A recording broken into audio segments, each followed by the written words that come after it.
L'interview découverte de Caroline Roux. Il a joué le chef des trappeurs de l'Ouest canadien dans le film The Revenant.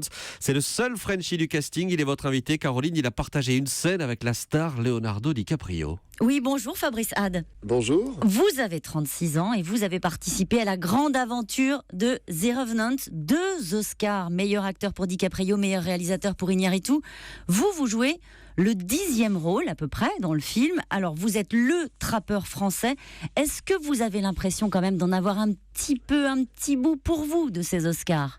Tout le monde qui a participé à ce film en a un petit bout, quoi. Donc que ça va du premier chauffeur jusqu'à l'acteur. On est le dernier maillon d'une chaîne, quoi. Donc Vous êtes fils d'agriculteur, vous êtes comédien, vous avez fait 5 films. Comment vous êtes arrivé sur le tournage de The Revenant ? j'ai passé un casting. On était environ 40-50 comédiens à être pressentis, genre un peu grand, barbu, un peu inquiétant. Puis j'ai joué avec ma petite amie à Liège, dans le jardin. Et puis ça a plu à Iñárritu. On a fait 4 versions différentes, des versions avec des couleurs différentes, on va dire, pour jouer. Et là, ça marche. Et à partir de ce moment-là, vous avez une consigne, ne plus vous couper les cheveux. J'aurais pu me couper les cheveux, plus me couper la barbe. Bon, je peux me laver encore, je m'autorise. Mais non, du coup, je reste. Puis en plus, chez moi, ça pousse vite. Je sais pas si c'est des hormones ou tout ça, mais ça pousse bien. Est-ce que vous réalisez immédiatement ce qui vous arrive quand on vous dit oui ? C'est vrai que je réalise pas tout de suite que c'est Iñárritu, DiCaprio. Mais c'est juste la joie au moins d'avoir un travail, comme n'importe qui décroche un travail, et ben il est content, quoi. Enfin, mais c'est vrai que je paye une tournée au bistrot quand même. Vous débarquez à Calgary d'abord pour les essais costumes qui durent 15 jours pour vous fondre dans votre personnage. Le soleil se lève à 9h30, se couche à 15h30 et là vous attendez. Voilà, j'attends avec vue sur un parking du Best Western Hotel. J'attends, je regarde du hockey sur glace, qui est un sport assez passionnant, mais on ne voit pas le palais à la télé. Donc ce que je veux dire par là, c'est que vous n'êtes pas au cœur d'une équipe, vous n'êtes pas au plus près d'Iñárritu et de DiCaprio. Je suis pas avec DiCaprio en train de manger avec lui, tout ça, lui il mange un peu ailleurs. Non, pour l'instant on me met de côté, on me met au frais. C'est le cas de le dire. On me met au frais et puis je vais, à un moment donné, on va m'appeler pour que ça va être ma scène. Mais en attendant, j'attends. Donc je patiente là-bas.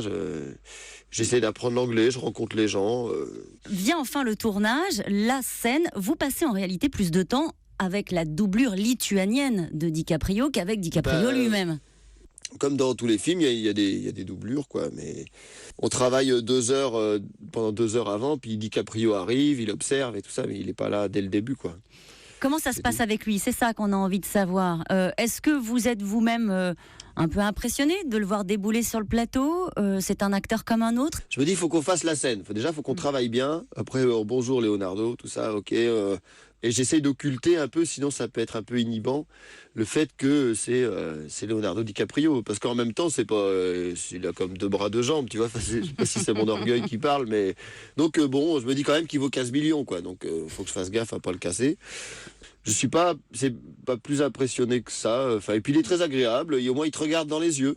Et vous passez 2h30 à peu près avec lui, et après fini. Ouais, je me retourne, puis je voulais lui dire au revoir, puis là, il est disparu. Mais c'est ça, les stars, ils apparaissent, ils disparaissent, on ne sait jamais trop comment. Mais je l'ai revu au Grand Rex à Paris, où lui m'a reconnu, ce qui n'est pas le cas des gens du Grand Rex, qui, eux, voulaient me mettre dehors, je ne sais pas pourquoi, parce que, je sais pas, ils me prenaient pour quelqu'un de la sécurité. Mais lui, Leonardo, il m'a reconnu, lui, par contre.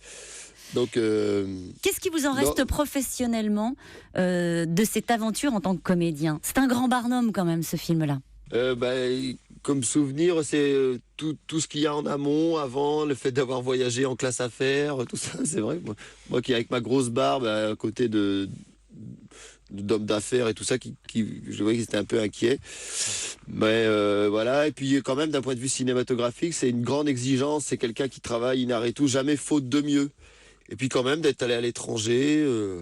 Voilà, de voir les Américains, ils travaillent pas tout à fait comme nous. Il y a des rapports hiérarchiques qui changent un peu. Voilà. Est-ce que c'est une ligne de plus sur un CV ? Est-ce que vous pensez que le fait de pouvoir dire j'ai tourné avec DiCaprio, j'ai tourné dans un film oscarisé, ça va peser, ça va vous aider dans votre carrière pour la suite ?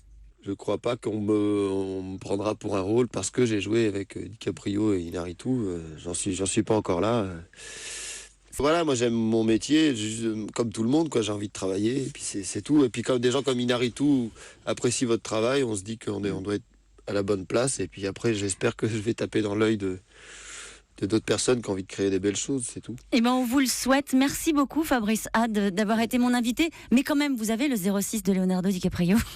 Bon, non, Bon. c'est celui d'une de ses copines qui est très sympa. Merci beaucoup. Bonne journée à vous.